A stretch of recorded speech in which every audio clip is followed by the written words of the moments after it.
Dan. How are you? Good. How you, George? Good, good. Hey, we've got you on our podcast. If you've got just a second with us, I'm here with Mikey Davis of Tanninger Sports Grind Session, and we're just previewing the teams on our podcast. But you kind of gave me a brief preview today when we discussed it. Could you just kind of go in and talk a little bit about your team, the makeup of your team, if you've got the time? Yeah, definitely. So I feel like in year two we're obviously much further along than we were in year one. I feel like we have a more depth, more shooting. The guys that were with us last year are all back, and they have a full understanding of just how tough the grind session is, and what it's required, and what they need to do to be successful. So we're really excited about that. We have two kids that are borderline top 100 kids, in Carlos Rosario, who was with us last year, and 2021 center Damon Reyes. Have a bunch of mid to high major offers. So we're obviously going to play a lot through them. And then the kid that we had last year, Amar Brown, he's a 6'8", kind of stretch four, can post. Really, really skilled. He's healthy. He's lost weight, so he's got a bunch of mid-major offers, and we're going to play a lot through him as well. So we're excited about those three guys, and then just a bunch of tough, kind of gritty, good sized guards, and some decent, kind of perimeter guys that can really shoot it. So we have a point guard, 6'5" kid, Luis Rioscos. That'll be one of our starting guards that has a chance to be borderline kind of Pac-12 player, Mountain West type player, and kid really defends and has bought into everything that we're doing. So we're just really, really excited. I feel like we have we're about 9 or 10 deep. Lot of guys that can do multiple things, and defend and really get after it, and feel like we're a lot more athletic as well. Yeah, and George, you kind of learned a lot about the grind session. We learned a lot about Veritas and George Zidane last year. We put you in a very tough situation. I think in the World Championships, you had to win two games in one day. Wasn't that correct? Yes, yes. And So then, and you guys did we do that. Yes. yeah, we did. We traveled, played the next day, and yeah, it was a really tough situation for our guys, but a great learning experience. I mean, obviously we came up short against the eventual winner in Bella Vista, so no hurt feelings there when you lose to the eventual champion. So yeah, great experience last year. All the teams we played were all very competitive. Even going out to Florida and playing the Rock, and doing some different things there was a good experience. So yeah, just overall very positive for us. We're really excited about this year. As long as we can stay healthy, like everybody else, then I feel like we have as good a chance as any to be competitive this year.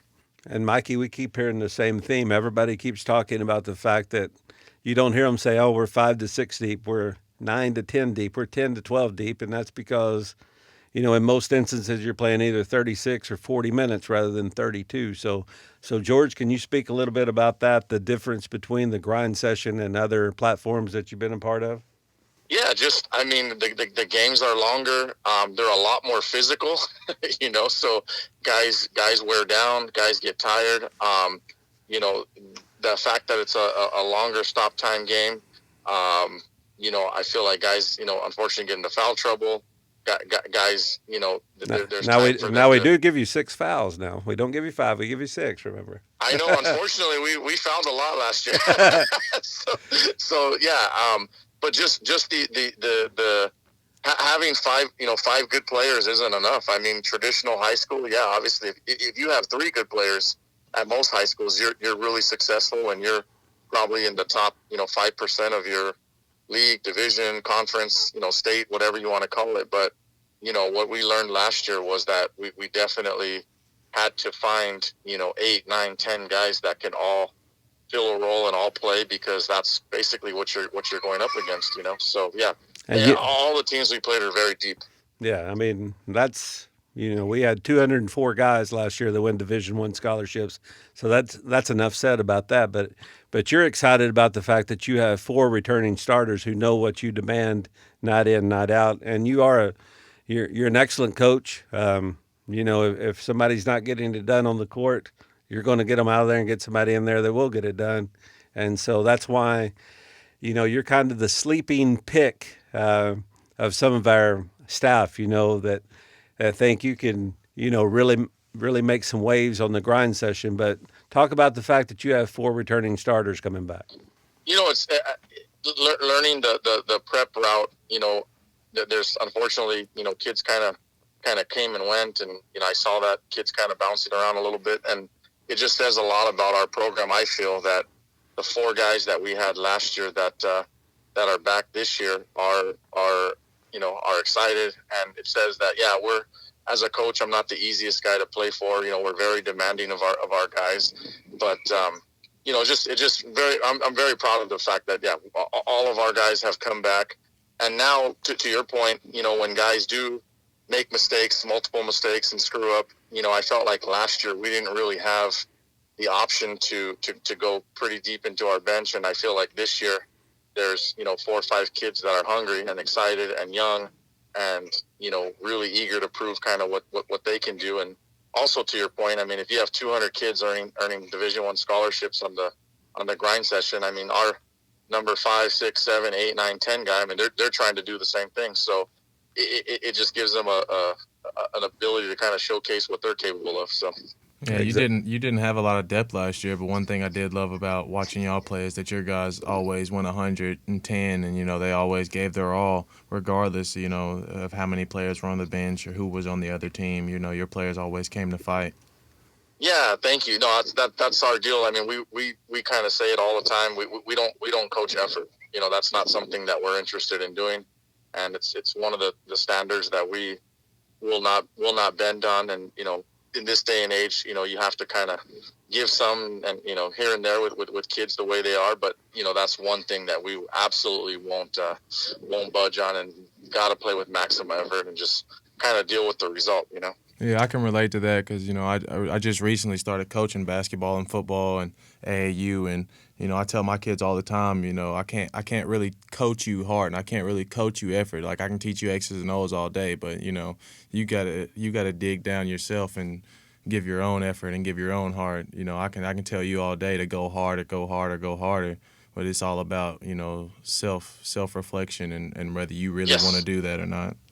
absolutely, absolutely. And I feel like the guys that are doing our deal with our staff and with as much effort as we put into it, they really want to be there. And so it's making for a really exciting time right now, practice wise, preseason wise, scheduling wise. I mean, I don't know how many games we'll win or how many games we'll lose, but I just feel really good about the group that we have, just because they work really hard, and they're fun to be around. And that's half the battle in this coaching thing.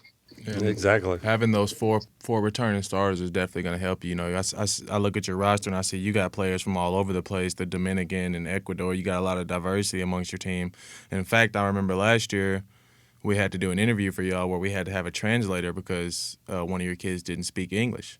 So, Yes. having And what's those. really cool about that, you talk about diversity, that kid was Carlos, who's back and now speaks perfect English. So it's a really cool thing that, he's trying to get his piece of the American dream, if you will.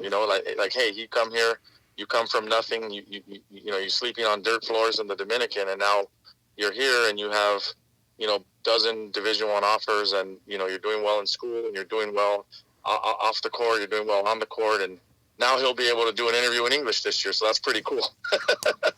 Yeah, George, and I'll say it again. We had not only the 204, we had 408 that went Division I, Division II, Division III.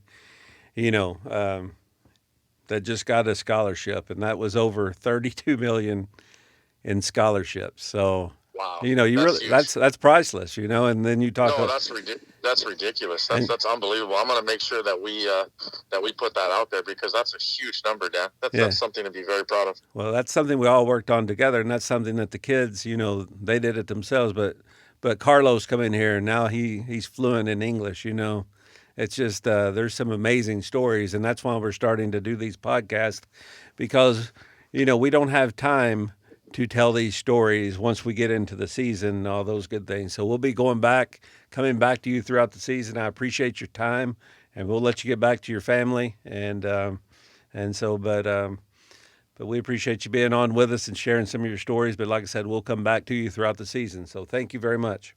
Absolutely. I'm available anytime. Thank you so much, guys. Yep. Yeah. See you in November, George. All right. Absolutely. Take care. Bye bye.